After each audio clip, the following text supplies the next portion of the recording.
It's the golden age of WWE. Larger than life of fantasy. Step in the ring, feel history. Welcome to the golden WWE. From co-captains to happy Thanksgiving, welcome to the Survivor Series 1988 review right here on the Golden Era podcast with Sean Mooney. How you doing today? I'm doing great. Interesting, though, event we're going to be talking about. I really have kind of a love-hate with this one. Oh, Because to me, it was gigantic mosh pit of an event, as I will explain as we get into this. But I was busy that day, that's for sure. So let's get into it. now this is your first Survivor Series. You've been with the company since May of 1988. So this is your first Survivor Series. Did you know anything about it? Like, how are you being prepped about what Survivor Series is? Well, I mean, they had one previously, Yeah. so we kind of knew what the whole concept was. I knew that I wasn't going to be sharing Thanksgiving with my family that day, but it was an interesting event to be a part of because there was just so much going on all the time. You know, where I was used to doing tag team interviews and then also doing the single one-on-one kind of thing. Then suddenly you have to do these massive interviews where you've got five different guys or more in some cases. And managers, You've got the managers, yeah, that are involved in it. And as I've said before, you're the mic stand. You got to make sure that mic gets where it's supposed to be in the right order. And so that's your mission. And then be natural about it all and make sure everybody gets their lines in. So from my perspective, that was my concern because, Vince was in on all of these, as we've talked about. He just was every detail. And it was a relatively new event in a sense. So there was more tension, I guess. As Vince always said, nothing can go wrong. Well, yeah, a lot of things could go wrong, especially when you're this young, basically green announcer who's still trying to get his feet under him after all this. So it was, I probably sweated through not just my shirt, but my jacket. The Blazers. Well, your nice suit that day. Nice, yeah, the tux. Yes, you looked great.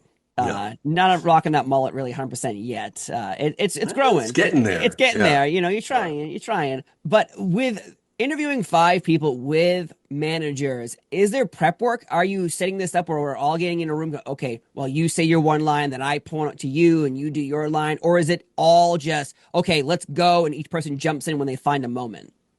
No, and it's in one of these, and most of those, as I've said before, that they were loosely planned out that because these guys kind of knew what they would say, and you blocked it out in a sense.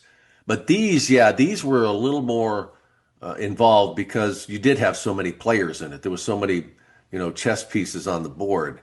So they were a lot more meticulous about making sure that everybody had the lines, what you're going to say, and you don't talk too long, and you get your point in and get out. And so I don't want to say we did a rehearsal kind of thing, but we did block it out, and everybody had to know what they were going to do. So and I still remember that we didn't have many takes. We really didn't, which is a credit to all of those guys, that were able to do that, and especially the number of interviews we did, and we had to get them done and knock them out because you've got a lot of other things you've got to do. These guys got to get ready for their matches, and especially with the one that we'll get into when you've got 10 on 10, which I watched it again. I'm still astounded by those matches when they do them, and to think that they had this wasn't some new concept. No, they'd had these rumbles before, kind of thing, but just madness. And I'm not a big fan, as we've discussed. Yes, you have said you're not a big fan of multi-man matches. And honestly, Survivor Series has a special place in my heart. But then when you start watching some of these events, you're wondering, why does my heart want me to love these things so much? Yeah. When my eyes say, I'm not really enjoying what I'm seeing. You're right. It's a lot of just clubbing blows, tag somebody else in. Axe They come handles, in, get their shit in, tag them out. Like there is no planned, feels like spots. It's a lot of just, Yeah. okay, well, we got a bunch of wrestlers, we got to get our shit in. You're eliminated, you're eliminated, you're eliminated. Yeah. Versus years later, it's like, okay, we're going to set up this storyline in this match, which gets us ready for WrestleMania or Royal Rumble. At this point, I feel like the only connection to that is the Mega Powers. Yeah, yeah, and you also have to keep in mind, as you just talked about, that how do you plan these matches out? You really can't, and professional wrestling, a lot of it is a dance in there, and these guys, once you become a seasoned professional, once you really know what you're doing in there, you could do this all day, and it's everything from somebody where they grab you on the wrist or they come up under your arm or whatever. There's so many options to do, and these guys were really good at it. And I liked watching that to see once again just what talented athletes these guys were. And I mean, when you think about it, they're all of them were, they were just blown up. I mean, they were just huge, all of them. Even Jake looked great that day. Yeah. And to see them be able to do and move the way they did in the ring, and there were of course, some missed spots, but overall, these guys know exactly what they're doing. But you can't really plot these out. They know when they got to get out. They didn't have at the time where like the referees have the earpieces. Well, back then they didn't have them, and so a lot of it was hand signals, and they would have a referee stationed outside of the ring who would keep talking to the timekeeper so they knew where they were, because they did have to keep some kind of a timeline on this. And these guys had an idea, okay, you're going out at this point, and they'd get a high sign to now it's time to go. But that was a long way to go to work that angle with the powers of pain and demolition. That was just, time. I mean, and really think about it. That's what that whole thing was about. And the other big point of this event to me is, and as I mentioned at the top, that was kind of this mosh pit of an event, a mosh. Well, I felt that way about the talent, and I how much I love to see our superstars get their chance on the stage. And in this one, Koko Beware was in the main event. So I love that. But at the same time, it was just such a collection of, I don't want, I hate the term mid-carders, but in a sense it wasn't. I was thinking, where were all of our guys? The ones that really stood out to me, and a lot of them had departed. We could go down the list of how many guys weren't there through whatever reasons. Being injured or unhappy and moving on, and so that's where you end up with these guys that are hooking up with these top card guys, and it just didn't make any sense. And then you got the conquistadors who almost outlast everybody. I was thinking of like they'll be out instantly, right? We're gonna let these guys win. I know we've got an angle here, but. It was just a massive collection, and it really felt like they, took ping pong balls out of a basket as far as how we're going to match people up here. It was all over the place. I'm glad you said that, because yes, when you look at the card, when you think of golden era wrestlers, there's a lot at the Survivor Series when you're like, I don't consider you part of the golden era superstars. I consider you like, I don't know where it is, like the beginning of the golden era where it kind of gets forgotten about. So let's break down the first matchup, though, because you have Ultimate Warrior, Bruce Beefcake, two golden era wrestlers, 100%. Okay. Then you have Sam Houston, who's there for a cup of coffee. Yeah. Jumpin' Jim Brunzell, one half of the Killer Bees. And Owen Hart, who is at the time the Blue Blazer. Okay? Yeah. They're taking on the and Honky Ron Tonk Bass, Man. I think, was in on that. The Honky too. On the other Honky side. Tonk Man, Ron Bass, Dangerous Danny Davis, who used to be a referee, now he's a wrestler, Greg the Hammer Valentine, and Bad News Brown. Those are your. Why did the Brawler get screwed on this? Brooklyn Brawler? You wanted him in here? I don't know. Well, maybe he wasn't the Brawler yet. But I get your point exactly. Is like, Like, what's Sam okay, Houston, Jim Brunzell, Blue Blazer, Denny Davis, Ron Bass doing here? Like the rest of them, again, nothing against any of those wrestlers, but in reality, when you're looking at, say, a year from now, these people aren't even here in the company anymore. They're gone. Like it's just so weird that sometimes when you look at wrestlers like a Ken Patera, you're like, wow, look at them, they're there, and then poof, you never see them ever again because just timing, contracts, disputes over money. And in this match, 100% there are disputes here because originally Don Muraco is on Ultimate Warrior's team. Well, apparently he quit the company. Now, the reason behind this is he was fired, but he quit as well. And this was during a European tour. He was getting a drug test by, at the time, Nick Bockwinkel. And Don Marenko lost his mind on Nick Bockwinkel, screaming at him, even according to the internet, calling him a pecker checker. And it was really Don Muraco failed a drug test for steroids. He's out, so he quits instead of getting yeah. fired. So in reality, is this a common thing where wrestlers is getting caught in the act and being like, you know what? You can't fire me. I quit. Yeah, absolutely. But at the same time, too, there was things worked out where they weren't exactly getting over. I think JYD was kind of the same situation that he just wasn't, he'd been a superstar down in Mid-South and it just had never really happened with the WWE. And so he departed, I think, I mean, you saw the shape he was in, so you know it wasn't a steroid issue. But I think that he thought that he'd go back and relive the glory because just for whatever reason, because you look at, and Jim Duggan talks about this, how massively over Junkyard Dog was in Mid-South, where he would say he would blow the roof off that Mm-hmm. arena.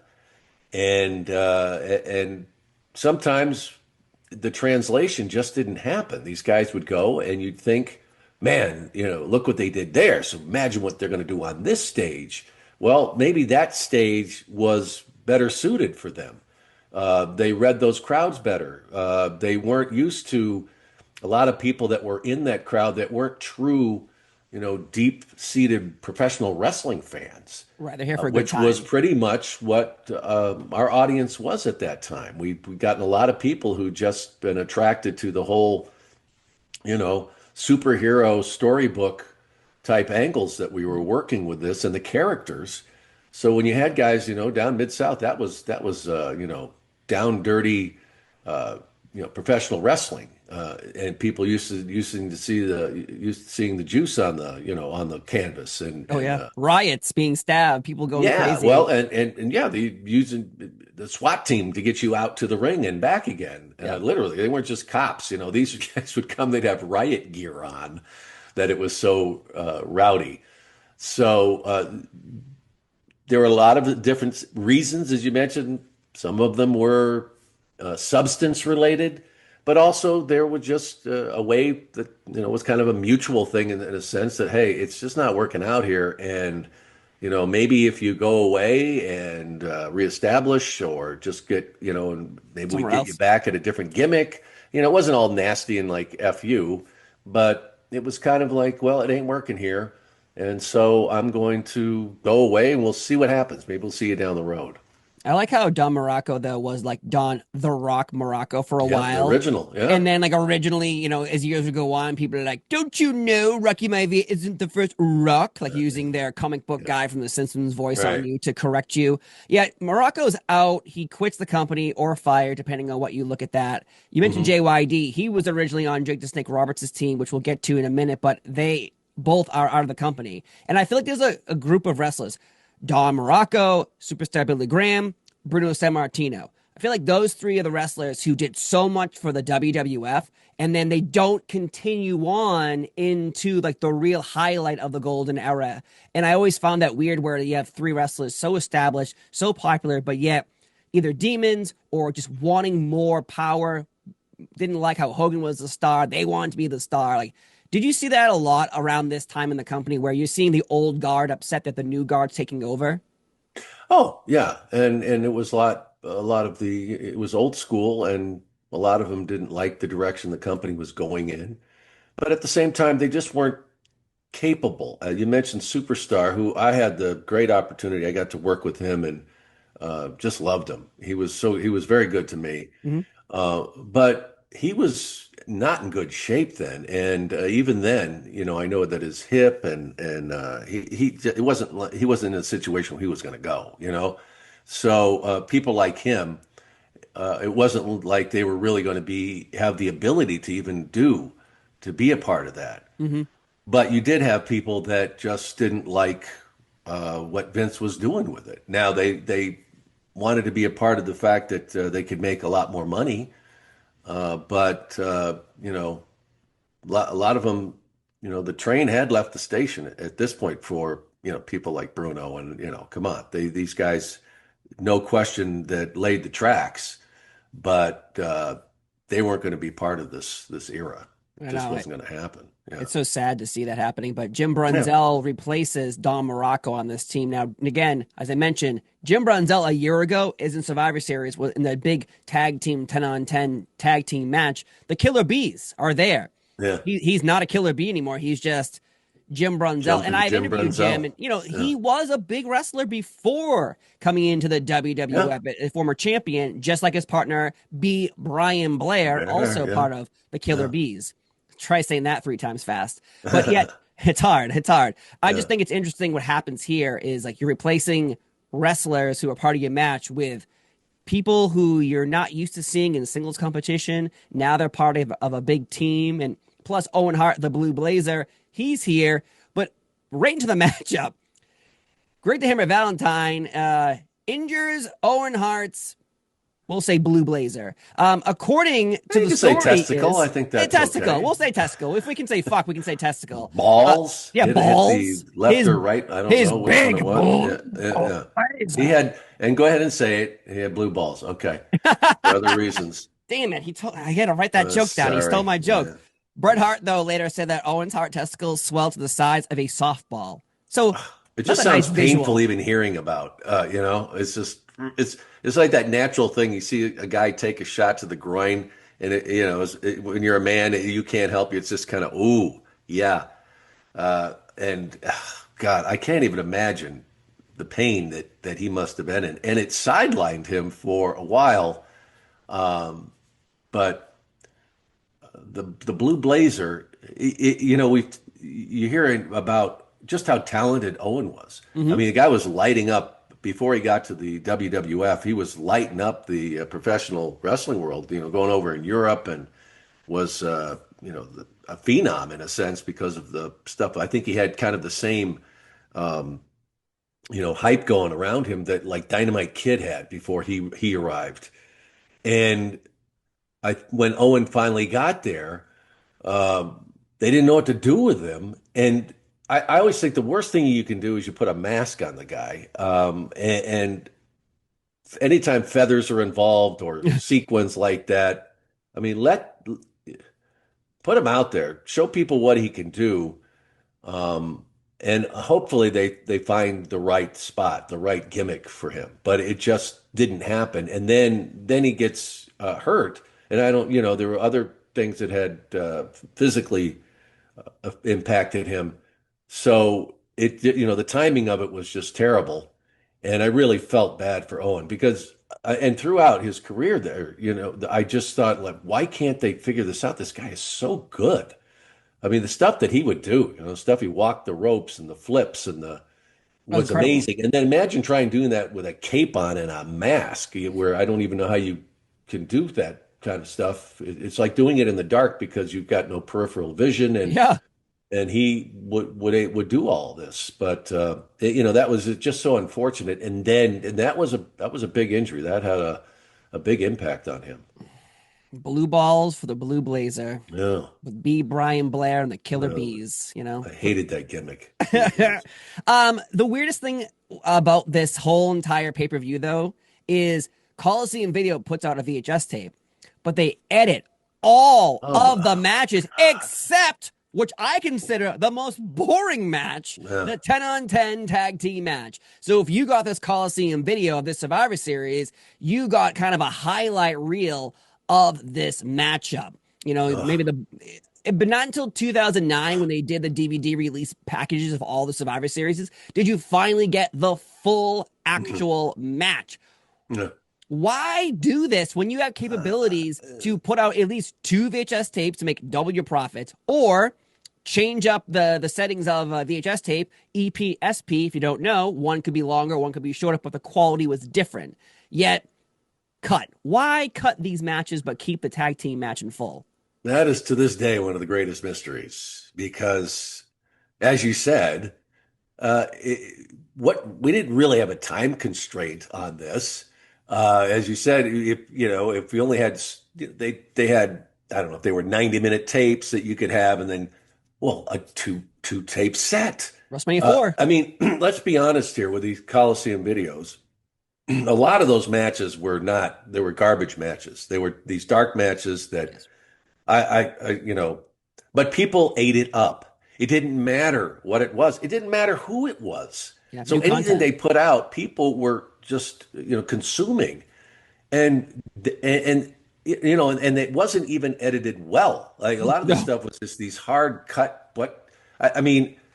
I thought, like, what that night did they bring in 2 cases of beer? Whoever was editing, and they wanted to get to another party. I don't know because, and the thing was too is if you look at those, we did a ton of interviews that were separate from the live broadcast.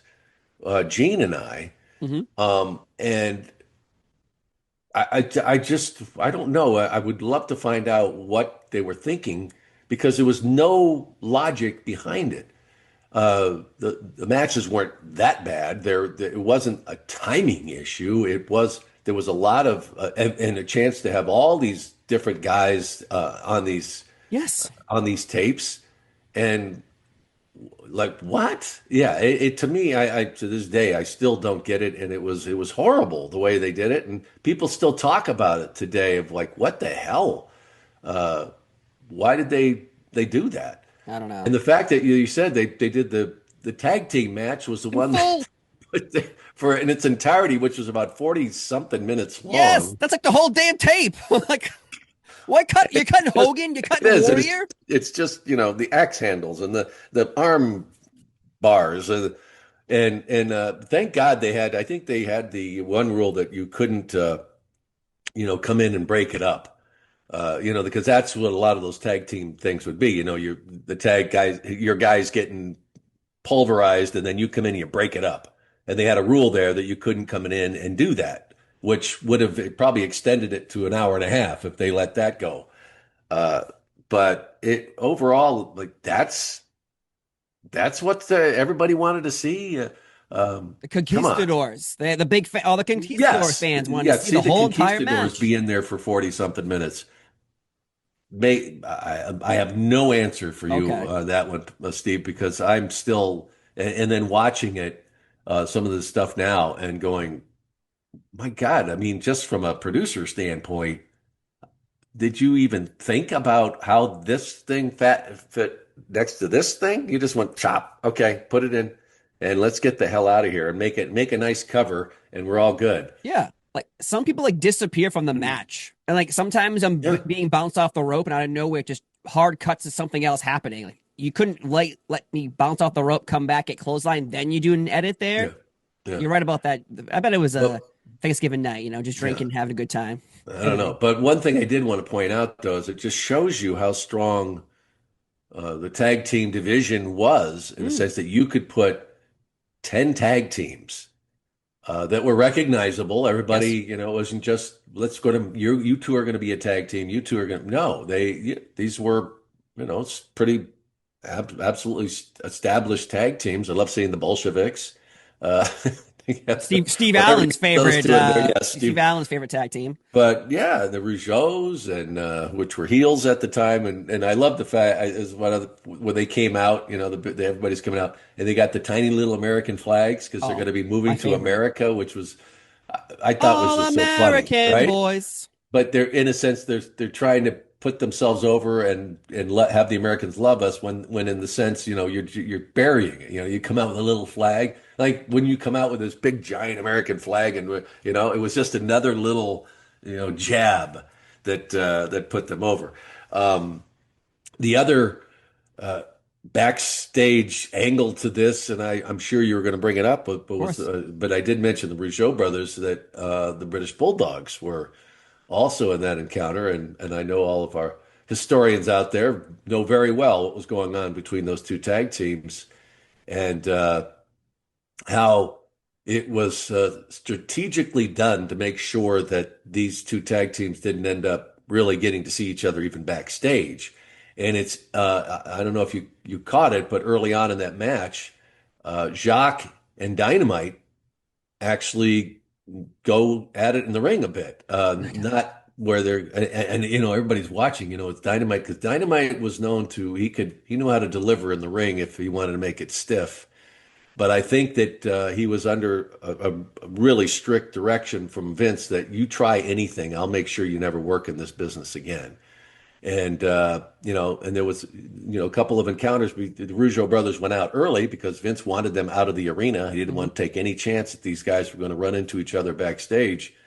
But whether it was planned or how it just went with the tag, whatever. But both Ray and Jacques did a little dance in the ring with Dynamite. So I just thought that was pretty interesting to see if you knew what was happening backstage. And I know everybody else was back going, okay, anything going to go on here? I Because know, because you Dynamite imagine Kid was just he was a loose cannon. You never knew that he might just say F it and go take his crazy. shot. Well, that's what's strange about this match too is like you're first off, I mean, you mentioned Ultimate Warrior is the sole survivor of the first matchup, if you didn't know. So he's dominating there. This is really big for his pay-per-view win. This Yeah, 20-man yeah. tag team elimination match. I'm surprised that you'd actually allow Dynamite and Jacques to get in the ring together because obviously yes, everyone's backstage, and if you're watching this event while getting ready for your match, or you're backstage watching this or Vince, and you see these two step in the ring, I can only imagine the reaction backstage going, holy shit, like this happened backstage, no fan saw this. What if this happens in front of everyone's eyeballs on Thanksgiving Eve, on Thanksgiving time? And let's break down the tag teams for a second because you have Demolition, the Conquistadors. Now, Conquistadors at this time are not superstars. They are on TV putting over other big teams. So very Yeah, shocking to even see them here. yeah, The Brainbusters, the Bolsheviks, the Fabulous Rougeaus. They're taking on the Hart Foundation, the Rockers, the British Bulldogs, Powers of Pain, and Young Stallions. Now, those are your teams. Fun fact, this is the first time and only time at Survivor Series that Shawn Michaels and Bret Hart are on the same team. They do wrestle each other at 92 Survivor Series in the World Championship match. They do fight each other at Survivor Series 97 Montreal Screwjob. So this is just yeah. a little fun fact for you. But again, when you're backstage watching this match or anyone's watching this match, is everyone very concerned what's going to happen with the Bulldogs and the Rougeaus? Yeah, oh, yeah, there was definitely um, tension. And anytime that they were in the same building, you kind of had that feeling that something, that Dynamite didn't let anything go with anybody. It was always that he was going to get even with anybody that crossed him. He had that mentality. And so there was, yes, absolutely that tension. But I also think, which you get into a little deeper with Vince McMahon here, is that he had to uh, control this circus Mm-hmm. where you've got all these different personalities. And I don't can't confirm this, but I just saw the way he would do this once in a while, where he would you know make an example in a sense out of somebody to send the message to the rest of the guys is, you know, I'm the guy that's in control here. Yep. And I almost think that he wanted to make sure that there was some kind of these guys would, meet up somehow in the Oh, ring and nothing would happen because I'm in control here. yep. I told that guy, if it happens, you're done. And so the fact that Dynamite went in there and followed the script, didn't do anything, kind of sent the message to the guys that, hey, yeah, we know who's really in control here. And like I said, both of them, Ray and Dynamite and Jacques tangled with Dynamite in there, and it was brief, and they did what they had to do, and then they got out. And so that's just another example. You can't, just imagine being Vince McMahon, and it's not like it is today where most of these guys are just, contracted performers. Yeah, they just want to show up, Not, and go to work. and, I'm not taking anything away from their physical talent and their talent, their everything they do. But back then, you got a bunch of guys that, came from all over the country, worked in these territories, and when you had a beef, you didn't go to the promoter and say, "This guy's picking on me." It was, okay, well, let's settle it in the ring, or what do you want to do? This backstage? Because it's going to happen. And so it was a lot harder to control all these personalities who'd been used to settling it that way. And you had a massive collection of guys just like that. I mean, you could go down the list one after another, Bad News Brown and, all these guys that when it came down to it, they were kind of like Sid Justice too. I'm not making enough. It's not worth enough to me. And you're stepping in on my dignity. It's a man and all that, that machismo. And so there was always that element that they would just say "F you," and Vince McMahon took shots to the face more than once from these guys who, weren't making any money or whatever, or felt that he didn't deliver on a promise, and that's how they settled it. Yeah, I wouldn't want to compare them to like wild animals, but like an animal on the pound has been doing something on the streets for so long. Well, now Vince McMahon comes along, brings them in, has to retrain them, train their mind and their attitudes towards the business because they can't just be going around like, hey, let's go beat her up in the parking lot. Like, no, because you have to work tomorrow, and these fans paid to see the Rougeaus or the Bulldogs. We can't have be walking around injured because people are paying to see you. And, and if you don't really know about this, Dynamite Kid was bullying Jacques. Well, Jacques eventually is like, okay, you want to fuck with me? Well, roll of quarters in his hand, punches Dynamite in the face, knocks out his teeth. And this sets up the Rougeau Bulldog rivalry backstage. And I've interviewed Jacques about this. And I think we even did a whole podcast about the British Bulldogs, about this whole scenario. We talked for like 45 minutes about this exactual fight, how it separated the locker room for a little while. But now you have a match where they're actually in it together. And I love how you put it together where you're saying, well, Vince is in charge. He's going to prove in front of everyone in the world he's in charge by allowing these two men to touch each other on television. And Vince is going to control them and making sure they play nice and not go into business for themselves, which really shows you Vince cracking the whip. And listen, no wrestler is bigger than the wrestling business. And I think Vince McMahon always tried to make sure people understood that. I know that's why probably him and Hogan had such a beef as years would go on, because maybe Hogan did become bigger than the business, and Vince did not like that because he wanted to maybe possibly take credit, a sum, for creating Hulkamania and the Hulk Hogan brand, possibly. But this match does not get edited, as we mentioned. It goes 40 minutes. It's actually on YouTube as well if you wanted to watch the whole thing. They didn't upload, Hogan's match or Warrior's match. They're like, hey, you know what the kids want to watch? This. I'm sorry, nobody. All to see Mr. Fuji do a double turn. Axe with the cane and the double turn. Yeah. And that's the long scenario. way to go. Yeah, 40 minutes to get to Mr. Fuji, helping out Powers of Pain, and then Demolition beating up Mr. Fuji in the end. Now we have Demolition as baby faces. Powers of Pain are heels. I interviewed the Warlord about this. He was not happy about this because he felt like it hurt his bottom line, because now little kids aren't telling their dad to go buy them Powers of Pain merch because they're bad guys. They're telling their dad to go buy Demolition shirts because they're good guys. Powers of Pain did win the match, but how often? I know this is like a different business where you're trying to make sure the world knows you actually are a bad guy or you actually are a good guy. But in reality, it's a business. You're trying to make money. Warlord and Barbarian obviously lose money by turning heel. Like, do you ever hear the stories of people refusing because they realize the bottom line of their money is going to be completely ruined? Well, I'm sure they tried, but I don't remember anyone really being successful at doing that. You pretty much did what they wanted you to do if you wanted to keep working.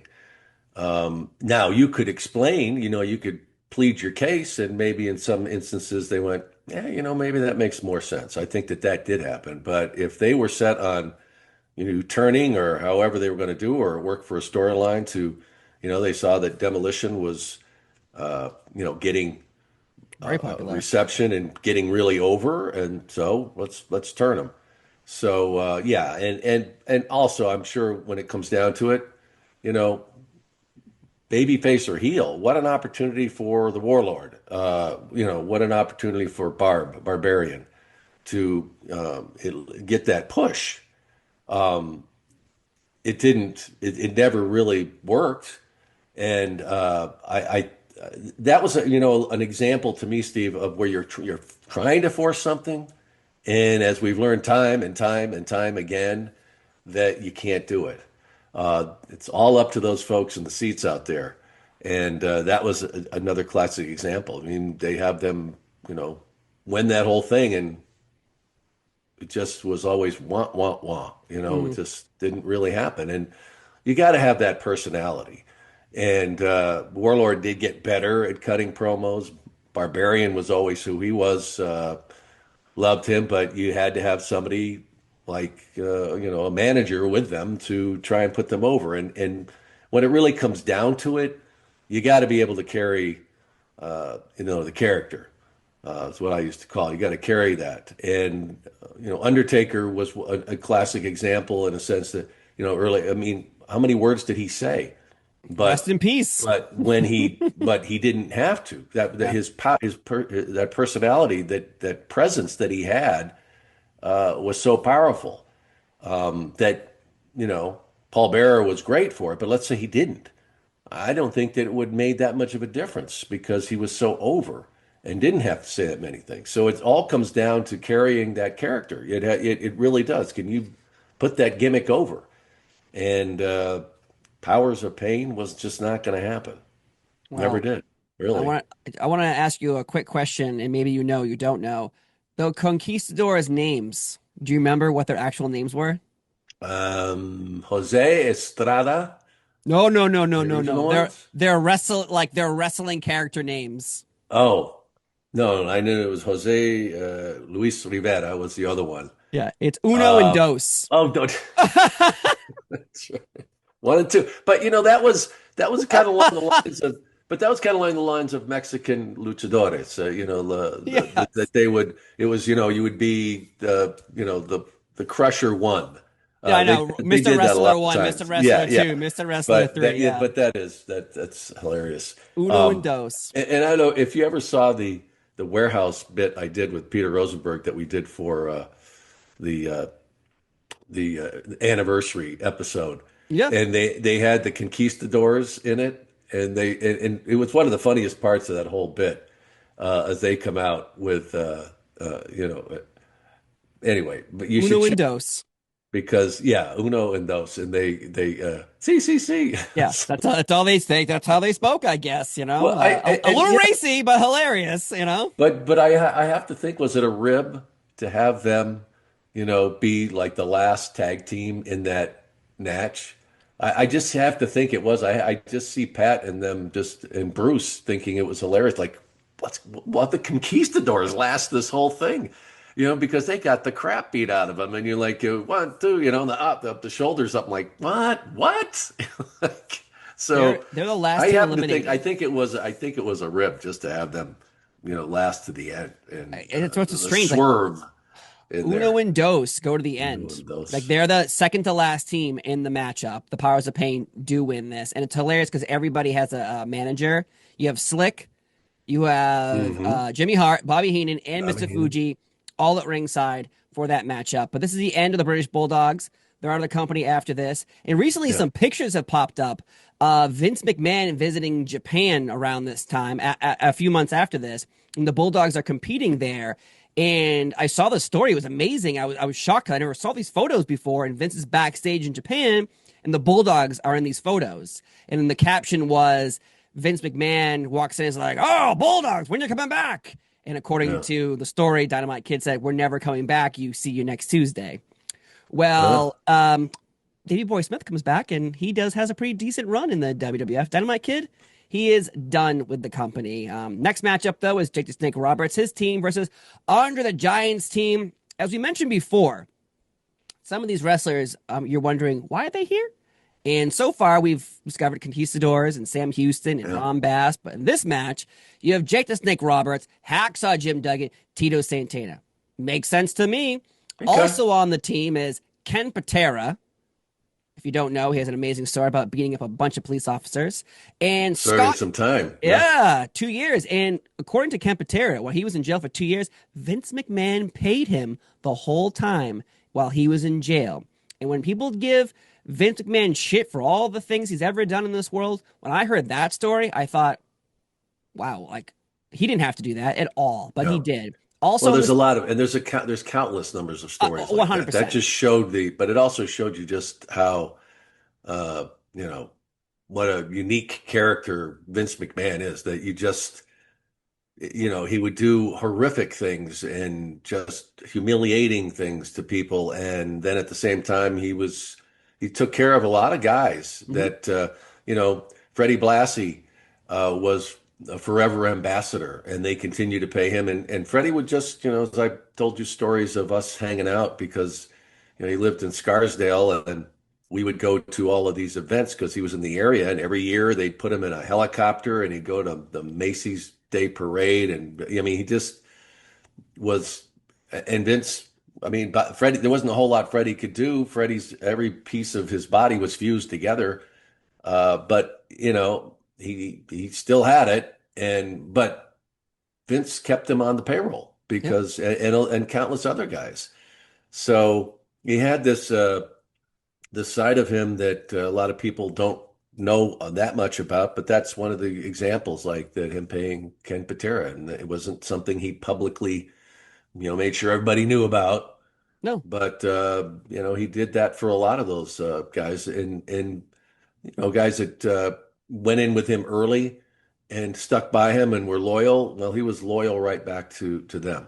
And Ken Patera, again, he had a wife and a child at the time, so Vince McMahon ended up paying the whole time. So, his house still has a mortgage while he's in jail. They still need to eat, and Vince paid that entire time. And they used his jail time as a storyline when he got back in the WWE. It didn't really work out for him there, but Scott Casey's also on Jake the Snake Roberts' team. Now, originally on Jake's team, you have JYD. Well, he quits because he sees more opportunity somewhere else. He's replaced by B. Bryant Blair of the Killer Bees. He also quits the company because they want him to turn heel eventually, and he says, no, I don't want to do that, so he's out. They both get replaced by Scott Casey. Scott Casey is an enhancement talent weekly on Superstars and Wrestling Challenge and Primetime Wrestling. So just like the Conquistadors, you're like, damn it, we're running out of people. We got to throw somebody in there. Scott Casey. Why? Scott, you couldn't find anybody else? No, obviously not. I said the roster was a bit thin at the time, as far as recognizable names. And, I'm surprised. I was thinking 88. I thought we were stronger then. But, that was further down the road when we had, and some of these guys became more established. But, yeah, it was kind of like, okay, he's a good hand. Okay, put him in there. Yeah, it's shocking because when you see it, like everyone's coming down the aisle, and then you see Scott Casey. Like, I'm sorry. Casey. Like, what? Who's he? Yeah. Who's this guy? Is this the guy who lost to Dino Bravo on Superstars 10,000 times in a row? But on Andre's team, you have Andre the Giant, Dino Bravo, Rick Rude, Harley Race, Mr. Perfect. So established teams right there. All great wrestlers, all great talented wrestlers. I always enjoyed them. This is all about how Andre's afraid of Jake Snake, and Andre's health is obviously always a concern. Yes. Every time we we planted talk. the seeds. But how long did they think they could just keep pushing Andre out there? Because WrestleMania 6 in 1990 is the end of Andre's real run in the company, because he can no longer physically continue doing this. Even in this match, he is holding onto the top rope while doing moves. He's not active. Like WrestleMania 3, the dude is in the middle of the ring. He's not standing by the rope the whole time chopping Hogan. Like, at what point do you think, like, maybe we shouldn't keep doing this, but Andre wants to keep going, so we allow this to keep happening? Yeah, I mean, he didn't really actually wasn't totally gone for a number more years. You know, Two. I think it was 92 or 93 before. Well, he passes away in '93, but Yeah, he's we no longer never. active after 1990. He's done wrestling Yeah, physically. but he was still around, Yeah. and yeah. But as we've talked about, Andre, that's all he had in a sense. And it was tough for him to want to go away. He didn't want to. He wanted to maybe not make as many appearances, but he didn't want to just not be seen anymore. And so, Vince had this very difficult situation of wanting to protect him in a sense that in his image and his lasting legacy, not to be this crumpled giant Hmm. with in obvious pain all the time. But Andre didn't want to let it go because he loved that atmosphere. He loved being a part of it. And so they would find things for him to do where he would not have to be really active in the ring and make him part of the storyline. But it was sad to watch. That whole period of time. And I wish I would have been around him when he was younger because I know Lord Alfred Hayes telling me he remembered him as a 17-year-old kid who could bounce all over the ring. He said he was an incredible athlete. He played soccer. He was, a very talented athlete. Doing drop kicks. I've seen Yes, videos of right. that Yeah. too. And a lot of the stuff, if you see stuff of him performing in Japan, I mean, he was all over the ring and could do everything. But when you're carrying around that much weight and your body's taking a beating like that, it gets beat down a lot earlier than others. And by the time, Andre was near 40, he was already a wreck. So, I think that we all were hoping and praying that maybe not necessarily was going to be the ring, but he was going to live a lot longer. But that was just a fact. People that have that disease don't live for a long time, and that was certainly the case with Andre. And it wasn't like he really took care of himself either. Mm.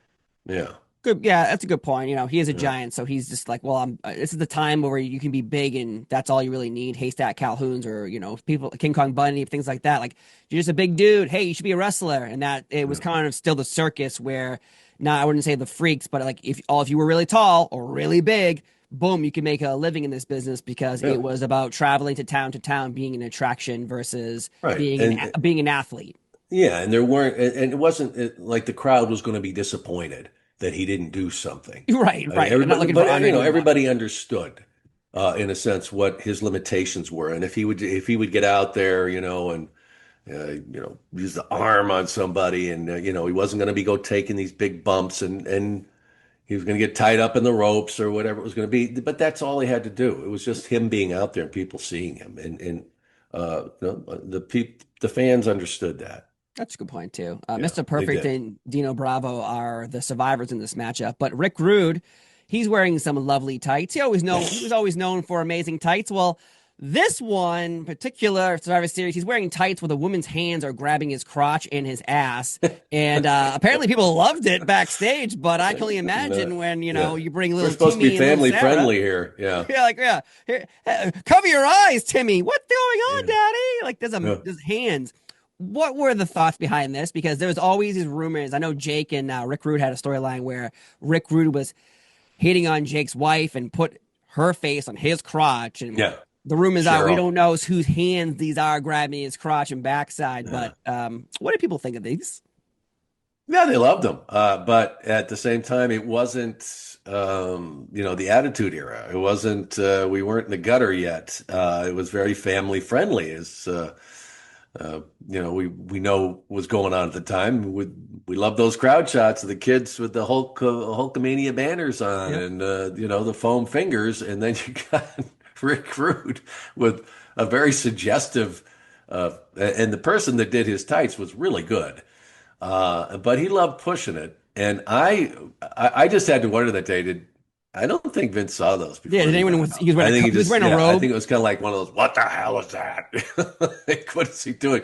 And there's also, the great story that they went on live with Regis and Kathy Lee Hmm.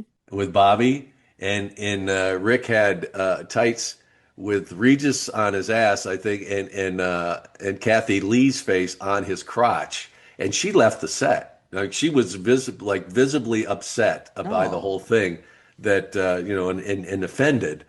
But he loved doing that. That whole bit with him and the hips out there, and you hillbillies out there with your boyfriend, you want to be here with me, and yeah, it worked. But that day, I know that it was kind of one of those things.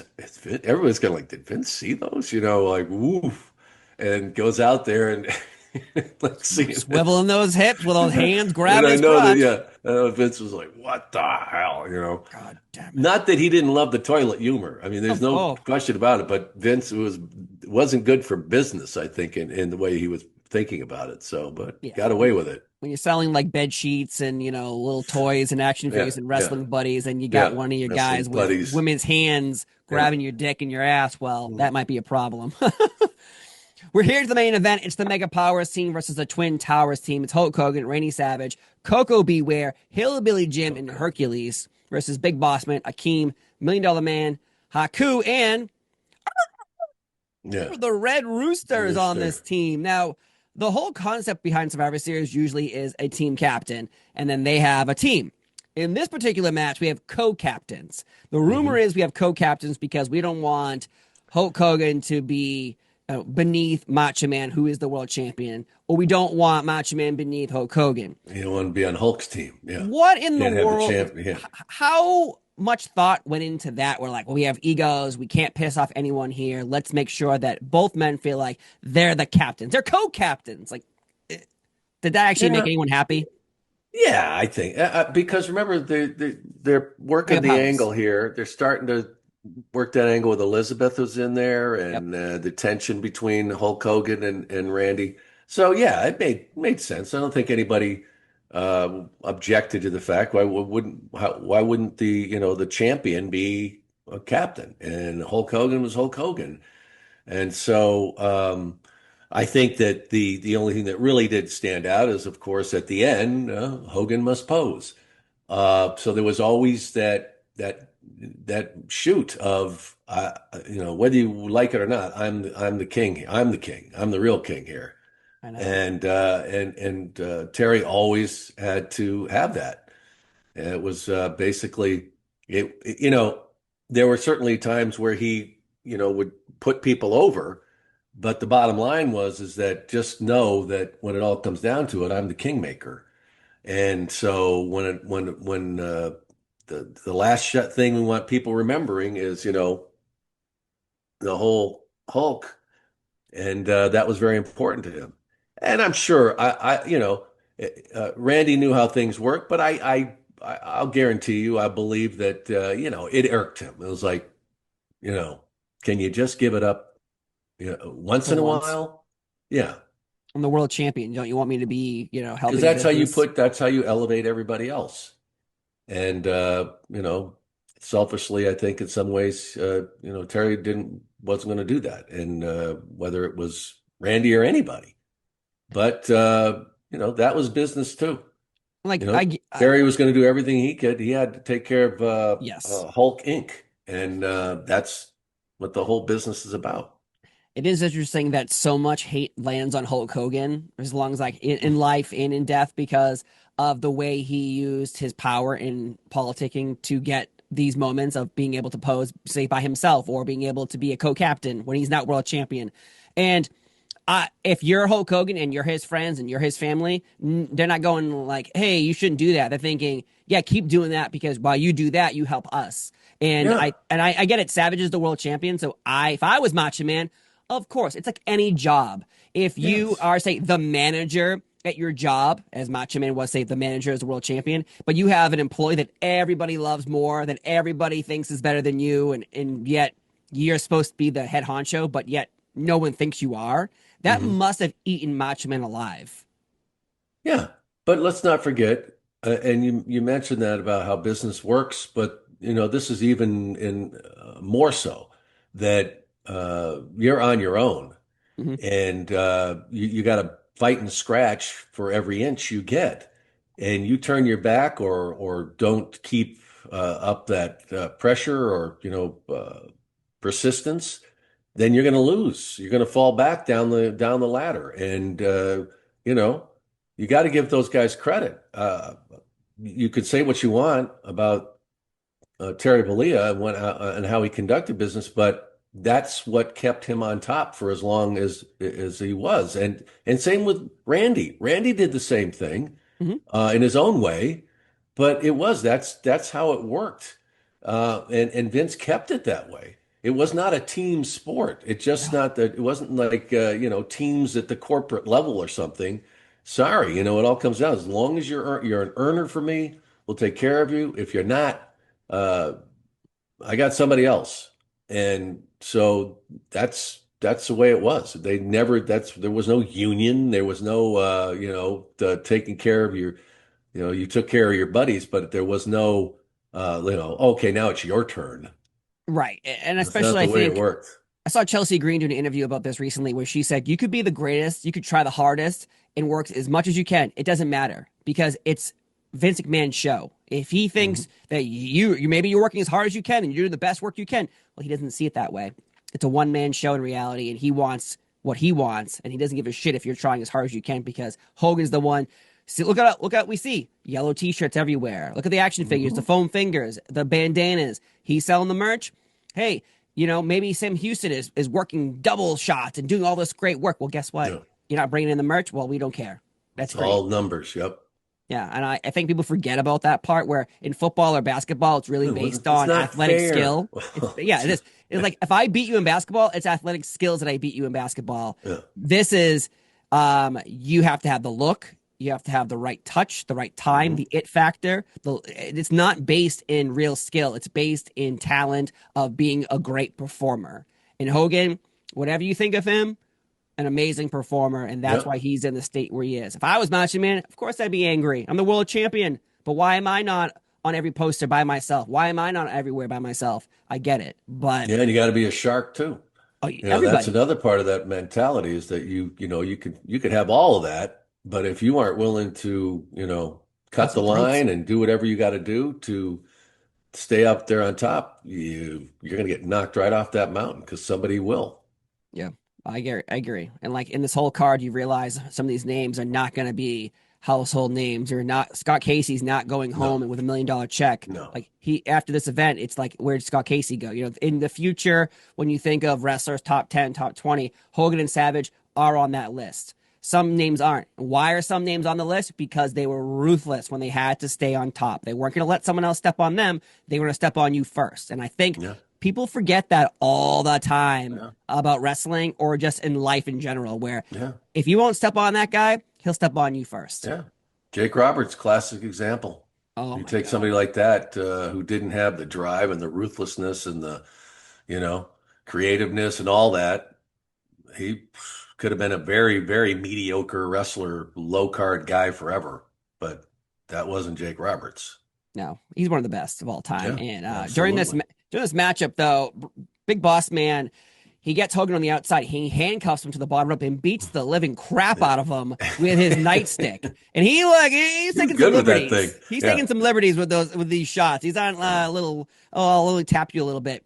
This is one of those first like, oh my God moments where years would go on where you see, Repo Man hanging the British Bulldog by a noose by his yeah. hook. You see Jake with the King Cobra biting. Is this like really one of the first moments of like, this is not a kid friendly moment?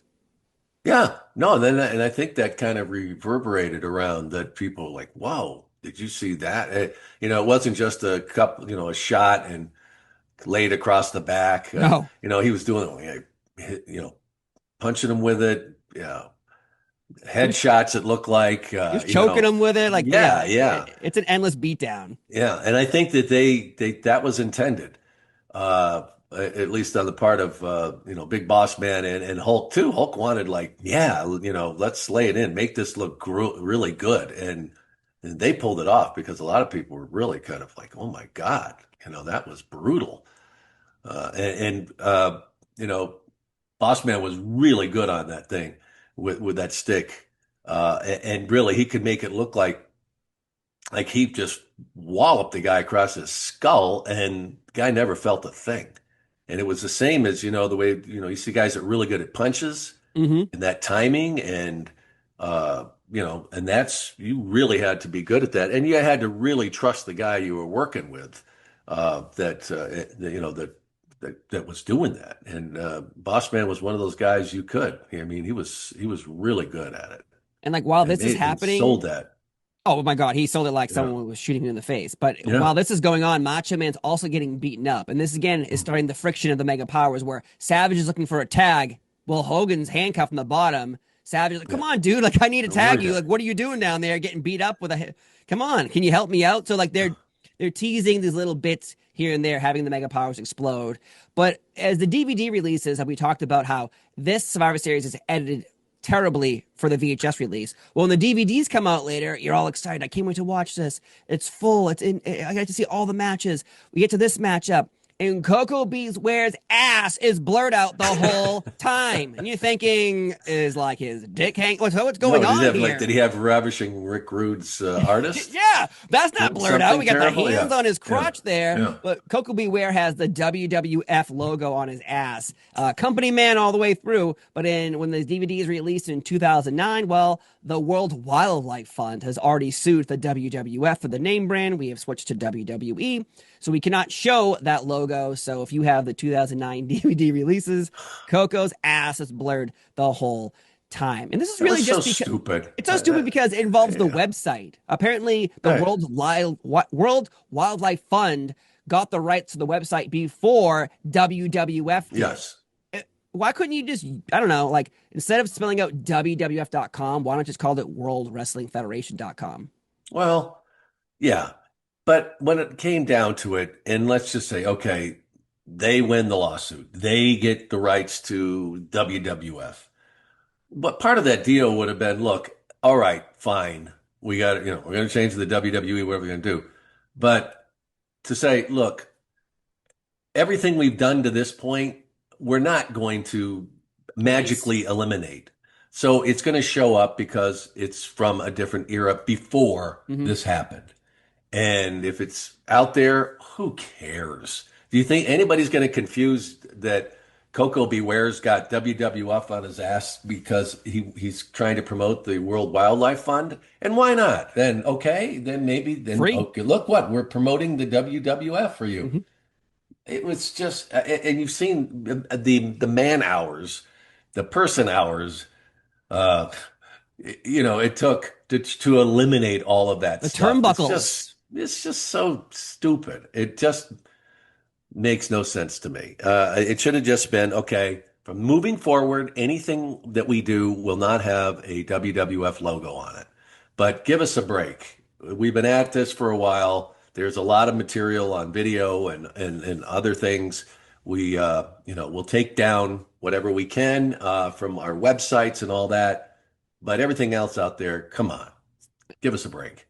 It was truly insane because I remember buying the WrestleMania anthology. It was the first 20 WrestleManias, and all the turnbuckles for like at least, I don't know, like 6 WrestleManias, the logos are on the turnbuckles. That's 3 in each corner. They blurred them all out that. every time they showed a turnbuckle spot. And again, these are wide camera shots, close-ups. They blurred it out. It ruined the experience of watching these events because no longer were they intact. Not anybody would have noticed it or paid any attention. And today when you edit, you can track it. If you want to blur something and you put, I know exactly how it works, but I've seen how people do that, and then it'll automatically do it. Well, back then, they didn't have anything that did that really to track it. So if the thing moved, you'd have to manually go wherever it went to blur it out, and it was a long process. You're talking, hours and hours. It just stupid. Anyway, that's a good side note to all that, but I agree. It really made no sense to me, and big deal.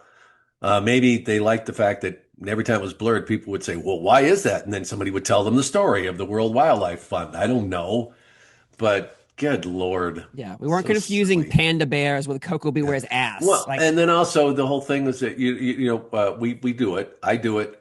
That when we talk about it, it's like we mentioned WWF, like, oh, I mean WWE. Well, it Hmm. wasn't WWE back then. It was WWF. But everybody, all the wrestlers today, you hear them talking, and they'll say, back in 1980, whatever, the WWE was it. It's like, I know you really want to say WWF, Yeah, but I always will say WWF on this show. I or have the whole I'll do time. the You say yeah. WWE, I I'm put like, the no, I will yeah. not I'll do put it. the disclaimer in there. Oh, I mean, WWE, but I just think you recognize what it was, and it was part of an era, and things changed, and then it became the WWE. Yeah, I will never. I even like Twitter and X. I'm sorry, it's Twitter forever for me, folks. You Yeah, can call it yeah. X all you want, but it's not Because going to what do be you like call that. it? Yeah, it's not a. You can't say it's a tweet anymore. What is it? An X I don't know. when you I'm not going to send a get there. message? We're not going to get sued by Elon Musk here. All right. Let's move And what on. is it? Is it when somebody they tweeted you? You could say that, but what do you? They X'd me? I'm They X'd you, see. I I'm still guess. confused. Well, I'm still confused why we're talking about Koko B wears ass more than Hulk Hogan and Macho Man Randy Savage, but that's just me. Yeah. Obviously, the Mega Powers do win the matchup, and we do see Savage looking hurt and discouraged, but there's Hogan posing and more Elizabeth lurking and more eyeball looking and more, is there lust in those What's eyes? going on? Yeah. We're still I know what you continuing got. that. Lust in your eyes, brother. It started at SummerSlam 88, the first ever SummerSlam, and then here we are at the second Survivor Series, continuing on that. And again, it builds to Royal Rumble 89, builds off on that main event match where Macho Man gets thrown out of the ring and lands on Elizabeth, and Hogan's Yep. backstage. We've talked about that a little bits here and Stone. there, but this is really, again, another breadcrumb in the loaf of the Mega Powers exploding storyline. So, the biggest thing about this event, though, Breadcrumb in the loaf. yeah, I'm writing that one down. yeah, I just made it up right Breadcrumb. now. Yeah. Use it tonight at work when you talk about politics. Okay. I just think it's funny though how chopped up this event really was. Like again, it's very strange that happened, but and all in all, this is. I think I've noticed over this course of talking about it, this is the end of the rockin' and wrestling era where we had Don Muraco on Saturday morning cartoons on the Rockin' Wrestling Connection Hmm. cartoon. We had Tito on there as well. That part's over. We no longer have that era. We are in the Hulkamania golden era. We're only going up here. We're not going back down. So for you, like the golden era obviously is going on now, but is this just truly the end of another era inside of the golden era? Yes.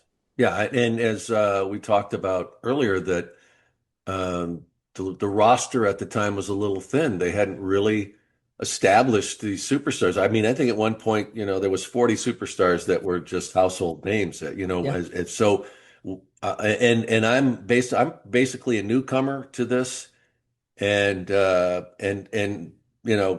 feel blessed that I came in when I did because then I feel like the beginnings it was about Hulkamania, but it was just Hulkamania. It wasn't really all these other things going on. Well, Randy is getting really established, and then you're going to eventually see the emergence of people like Shawn Michaels and Bret Hart on Mhm. his own and all that. So there's a lot going on, but you're exactly right. It was another beginning, I think, in a sense.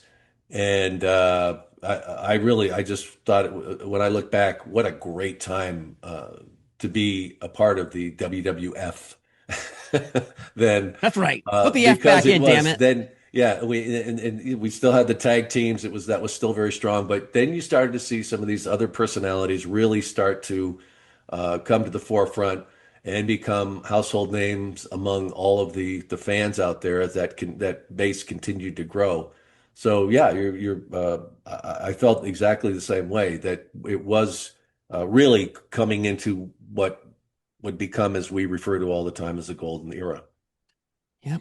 And No that's what we call this question. Yeah. podcast right here on the Golden Era Yep. with Sean Mooney. And again, this is your first Survivor Series, and we've talked about so many other events. But for you, before we wrap this up, okay, what does this Survivor Series mean to you personally? Not as a talent working there, but for you personally, because this is your first one. You've only been there for about 6 months. Like, Hmm. how are you feeling mentally after this event, and then rewatching it again?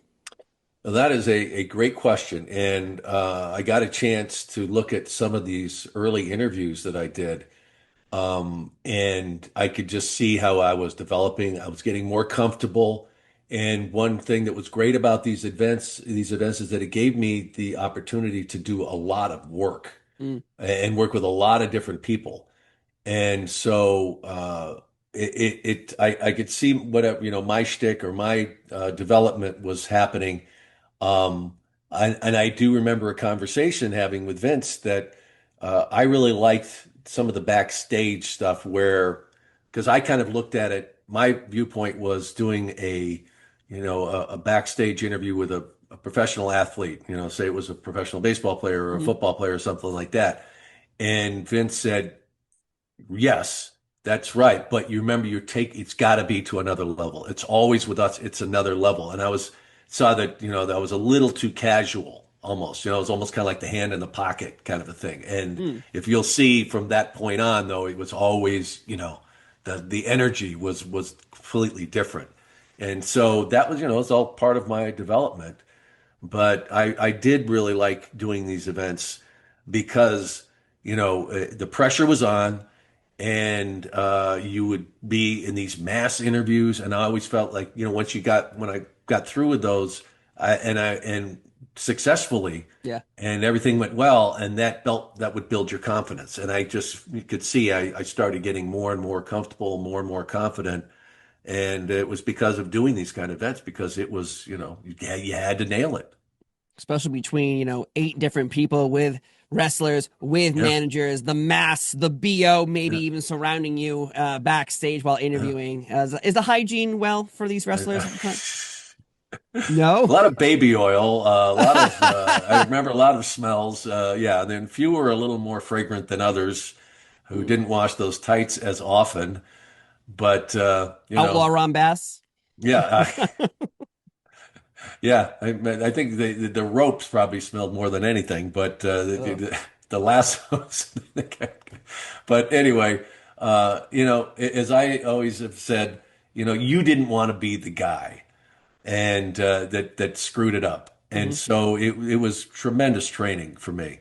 And I lean back even to this day of those days that after that, no matter what I did, there was never pressure uh, that I felt like I did then. And when you could, as I always say, answer the call, stand in front of that red light and go and get it done. Um, there's nothing like that then the way it was then. And I've done a lot of things, but that was tough with Vince McMahon in a room with the arms folded and looking at you, and you're like, I can't be the guy. Nope. Nope. Well, my God. Well, thank you so much for sharing your stories about the 1988 Survivor Series, your first Survivor Series. I'm Yeah. thankful this year. If you're watching this on Thanksgiving or in the future in 10 years, I'm thankful for Sean Mooney sharing Oh, his amazing knowledge here today about the 1988 Survivor Series. And again, if someone loves this event, I hope you enjoyed our show. If you hate this event, I hope you enjoyed our show as well.